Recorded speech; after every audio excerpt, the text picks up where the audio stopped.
Either और होने के लिए 3 चीजें मस्ट हैं। पहली क्या है, एक को कंक्लूजन को पॉजिटिव और अगले को निगेटिव होना चाहिए। दूसरी कंडीशन क्या है, दोनों कंक्लूजन में एलिमेंट्स को कॉमन होना चाहिए। तीसरी कंडीशन क्या है, उन दोनों कंक्लूजन के बारे में हमें ना हम पॉजिटिव हो ना निगेटिव हो, मतलब हमें कुछ क्लियरली पता ना हो, मतलब दो के दोनों निष्कर्ष क्या बन रहे हो, कैन नॉट से, तो हम उनके बीच में क्या लगा देंगे, ईदर और। ठीक है, समझ में आ गया।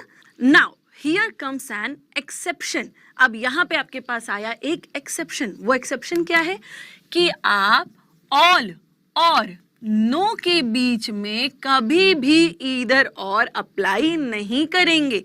Just remember it always. ठीक है, यहां पे ये आपका एक एक्सेप्शन है, ऑल और नो के बीच में कभी भी ईदर और नहीं बनेगा। अगर ये दोनों दिए जाएंगे तो आपका आंसर क्या होगा, चलिए जरा यहां पे देखते हैं। मान लीजिए ये नो है, ठीक है, अब मैंने इसको ट्रांसफॉर्म करके ये सम को रिमूव कर दिया और यहां पे इसे कर दिया ऑल। ठीक है, now the first one is saying no B is C, second one is saying all B are C. ये नो वाला निगेटिव, ऑल वाला पॉजिटिव, एलिमेंट कॉमन, दोनों के बारे में पता नहीं है, बट फिर भी इस सिनेरियो में हमारा रिप्लाई होगा neither first nor second follows. ठीक है, क्यों होगा, क्योंकि ये एक्सेप्शन है ईदर और का, और एक्सेप्शन ये कहता है कि हम ऑल और नो के बीच में ईदर और कभी भी अप्लाई नहीं करेंगे। डजंट मैटर कि वो हमारी तीन की तीनों बातों को मान ले जाए, फिर भी हमें कोई फर्क नहीं पड़ता। अगर ऑल और नो दिया जाएगा तो आपका जवाब क्या होगा, नीदर फर्स्ट नॉर सेकंड, आप वहां पे ईदर कंसिडर नहीं करेंगे। क्लियर है, इतनी बातें ईदर और के टर्म में समझ में आ गई। चलिए बढ़ते हैं फिर हमारे सिलॉक्स के अगली स्टेज पर। चलिए फ्रेंड्स, ये है हमारा अगला एग्जाम्पल। मैंने आपको यहाँ पे कथन नहीं लिख के दिया है, कथन के बजाय मैंने आपको सीधा डायग्राम बना दिया ताकि डिफिकल्टी ना हो, हम आसानी से समझ सकें। ठीक है, अब यहाँ पे कथन कुछ इस प्रकार था कि सभी ए बी हैं, हमने डायग्राम बना दिया। उसके बाद कहा गया कि कुछ ए सी हैं, हमने डायग्राम बना दिया। फिर हमसे अगले कथन ने कहा कि कोई भी सी डी नहीं है, सारा डायग्राम बन गया। ठीक है, कथन के अनुसार डायग्राम बन गया। अब बारी है निष्कर्षों से डील करने की। पहला निष्कर्ष क्या कह रहा है कि कुछ बी सी हैं, सम बी आर सी। अब आप डायग्राम देखिए, ये रहा बी और ये रहा सी। बी का कुछ पार्ट हमें भी सी में नजर आ रहा है, तो कुछ बी सी है कहने वाली बात यहाँ पे क्या हो गई, बेशक सही है ना। फिर से देखिए, जब ए का ही कुछ हिस्सा सी में है तो जब आप ए तक पहुंचेंगे तो बी तक होते हुए तो पहुंचेंगे ना, तो ये हमें क्लियरली दिख रहा है कि नहीं दिख रहा, इसीलिए कुछ बी सी है, मतलब पहला निष्कर्ष यहाँ पे क्या हो गया, सही हो गया। अच्छा, दूसरा क्या कह रहा है, सम सी आर नॉट डी, कुछ सी ऐसे हैं जो डी नहीं है, ये रहा सी ये रहा डी। सी और डी के बीच का रिलेशन क्या है कि पूरा का पूरा सी ही डी नहीं है, मतलब कोई भी सी डी नहीं है। जब कोई भी सी डी नहीं है तो डेफिनेट सी बात है कि कुछ सी भी डी नहीं है। आपको याद होगा मैंने आपसे कहा था, जब सभी होंगे तो कुछ भी होगा, और जब सभी नहीं होंगे तो कुछ भी नहीं होगा। इसीलिए कुछ सी डी नहीं है वाली बात भी क्या हो गई, सही हो गई। ठीक, अब बारी है तीसरे और चौथे पेयर की।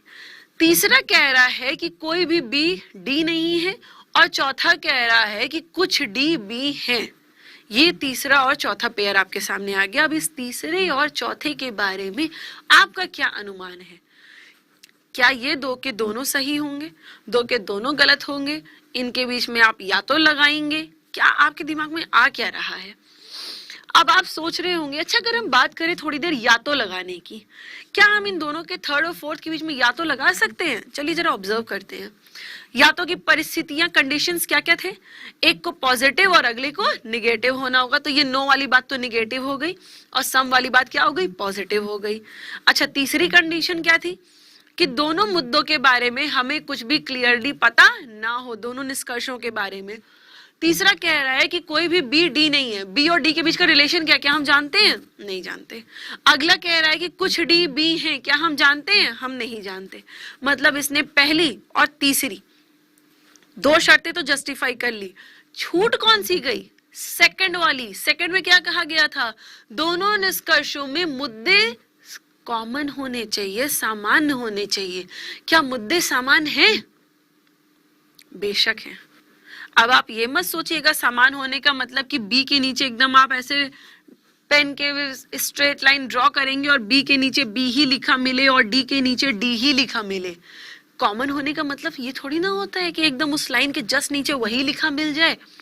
कॉमन होने का मतलब होता है कि यहाँ पे बी और डी के बारे में बात हो रही है तो यहाँ पर भी डी और बी के बारे में ही बात करी जा रही है।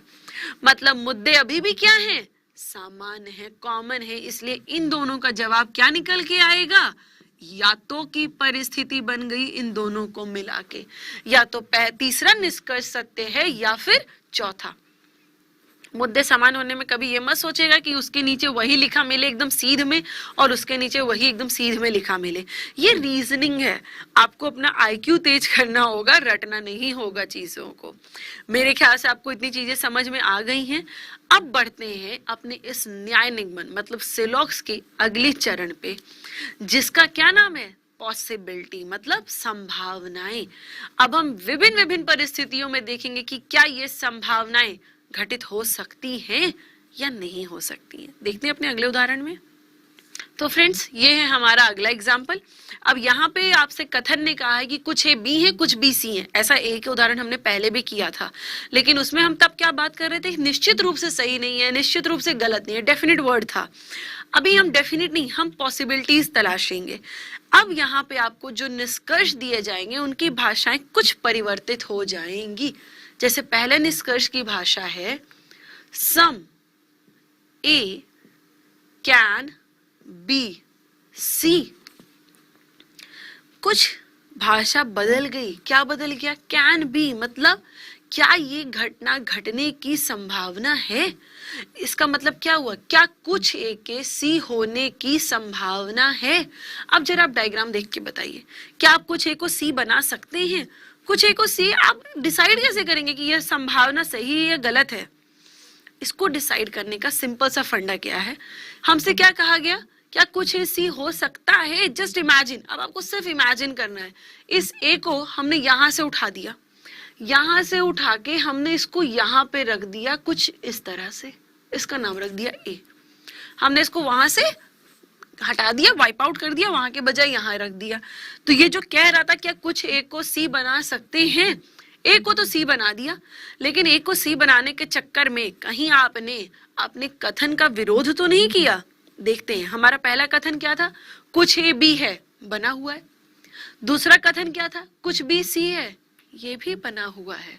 मतलब अगर कथन का विरोध किए बिना आपने वो संभावना बना दी तो वो दी गई संभावना क्या है? सही है। एक छोटा सा उदाहरण लेते हैं यहाँ पे। मान लीजिए एक सिंपल सी सिचुएशन है। यहाँ पे ये जो कथन होते हैं ना, ये कथन घर में पापा के बनाए गए कुछ रूल्स हैं। पापा के बनाए हुए कुछ रूल्स, कुछ नियम कानून है।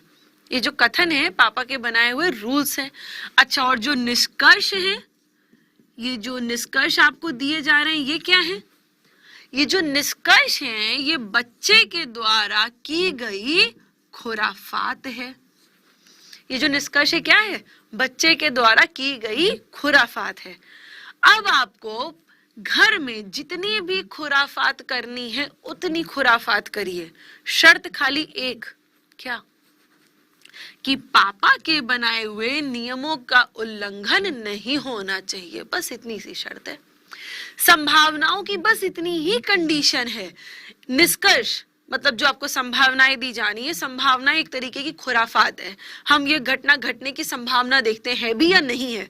संभावनाएं एक तरीके की खुराफात है। जितनी खुराफात करनी है कर लीजिए। शर्त खाली एक है कि नियमों का उल्लंघन नहीं होना चाहिए। मतलब आपको कथन के विरोध गए बिना जितनी भी संभावनाएं आप बना ले गए वो सारी की सारी संभावनाएं क्या हो जाएंगी? सही हो जाएंगी, पर कथन का विरोध किए बिना। अगर आप कथन का विरोध करके संभावना बना रहे हैं तो वो दी गई संभावना गलत हो जाएगी। कैसे गलत होगी? एक छोटा सा एग्जांपल लेते हैं।